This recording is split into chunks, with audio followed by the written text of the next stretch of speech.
Hello again to the non-dual lectionary for the seventh Sunday of Easter in Year C, the last Sunday in the Easter season. And we have a reading from John today that I really think gives uh, just a really poetic description of both kind of the experience, the recognition, the realization, as best as maybe able to be expressed possibly in again that cultural context, that mythological context that Jesus was living in. And I'm going to do something a little different from normal. Rather than read the gospel reading and then kind of give that analysis or that glean those nuggets out of it.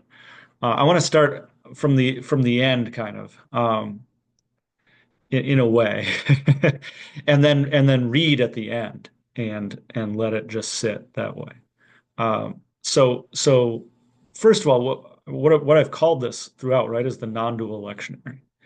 And that word, I'm going to go all the way back to the beginning. And I know many people who would watch this sort of thing are already going to have some sense of like what non-dual means. But I do want to tease that out just a little bit because, that word non-dual that gets used by a lot of teachers, the Advaita, uh, uh, which again, kind of the is the non and Dvaita is dualism or separateness or something like that. It's a little bit of a strange expression, right? Because it's expressly a negation, a notness, which is not how we usually think of like something to become or strive for or anything like that. And in my experience and from the teachers that I pay attention to, that's actually for a pretty good reason, which is what we're talking about in a big way is um, something that the mind can't grasp, right? Um, and so any positive expression in a way can become a concept or an idea that the mind kind of grabs onto. And every time the mind grabs onto something, right, it creates a this and a not that, a dualism. And I'll say in my own experience, right, where the way that shows up in my practice, right, or my own glimpses or recognitions is, you'll have something that in the moment feels like, something beyond mind, something not separate, right? Like no self-awareness, uncentered awareness. I mean, these are all positive descriptions again. But the qualities of that experience fade in a way, right? Um, or they often do. I mean, they do for me, and I hear they do for other people too, often at least. And when they fade, they become a memory, and they can become a memory that I kind of grab onto as something to try to get back again, right? That like, I'll either try to recreate the conditions or I'll, like even have that kind of, oh, like just let me kind of get my mind in that space again, that kind of thing, right? And already then we've created a dualism. We've created a this and a not that. We've created a that experience is the thing and this experience isn't, right?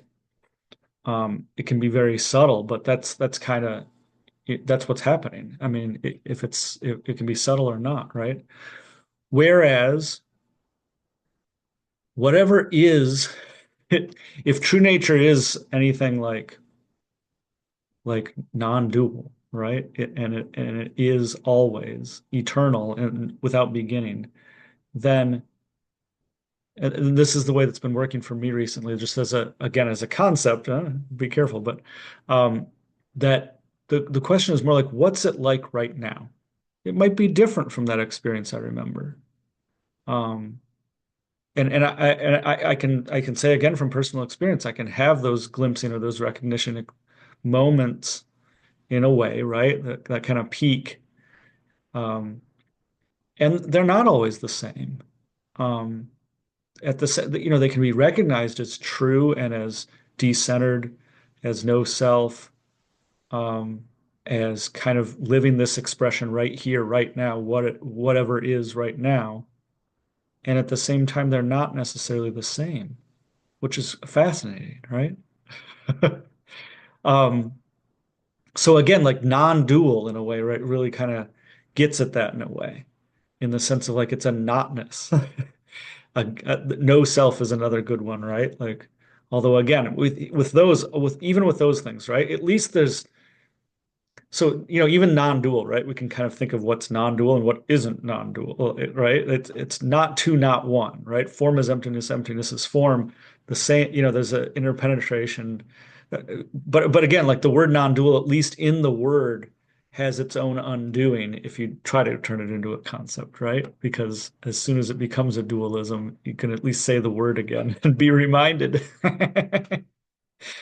So again, in my at least what's kind of a go-to right now for me is what's it like right now, right? What's it like right now, and the it you can insert or not insert, even better yet, all sorts of things right there, right? But what's it? What is right now? That's all, and just see.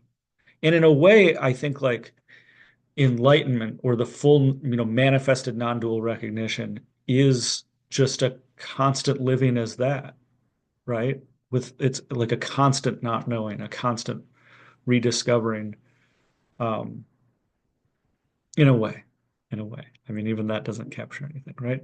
But so that's all that like that not word, that non-dual word, that non-self word, that but we also have teachers throughout history, right, who express it in a positive way, who do, point in that positive way, not that negative, not that negation way, but that positive way of like, this is what it's like. Either in their own experience, I mean, always from their own experience, but in their own experience, and also what that means for what it means for others, what it means for the world, and if we're in a context in which that gets expressed as religious, right, with a god or a deity or a divine nature, Buddhist, Hindu, Christian, in any of it, all of those have some kind of divine sense of what's going on, right? Some kind of spiritual sense of what's going on. So when we have somebody using a positive expression and with God or God language, right, it becomes this sense of like, one, you hear these phrases like oneness with everything, or, the divine spark within, Thomas Merton on the corner uh, of what is it, Fifth and Walnut, Fourth and Walnut in Louisville, seeing that everybody shined, these become these positive expressions, right? Um, and so with that just kind of as a flavoring, um, I want to just read, here's Jesus praying for everyone. And I see this as just, um, Jesus expressing the recognition, expressing what it means, um, and saying it. Obviously, this is written down by somebody, right? So either this is this other person's recollection of Jesus saying it amidst people, right? Which can be its own evoking. It's a prayer that's evoking for everyone else at the same time as it's saying what's really happening, right? Like that resonance teaching method, right? A way of saying, this is what it's like, and by me expressing it, you can get a taste of it as well. Um, so I'm just gonna read, and then I'm gonna just stop and let it be its own thing, because here's Jesus, saying, I think it's quite obvious in this passage, just giving expression to what fundamentally is in that moment, as can be best expressed uh, by someone who really recognizes it.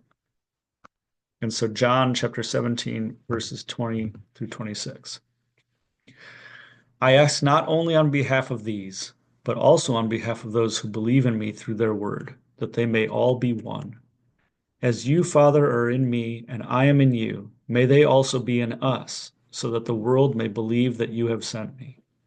The glory that you have given me, I have given them, so that they may be one as we are one. I and them, and you and me, that they may become completely one, so that the world may know that you have sent me and have loved them even as you have loved me. Father, I desire that those also, whom you have given me, may be with me where I am, to see my glory, which you have given me, because you have loved me before the foundation of the world. Righteous Father, the world does not know you, but I know you, and these know that you have sent me. I made your name known to them, and I will make it known, so that the love with which you have loved me may be in them and I in them.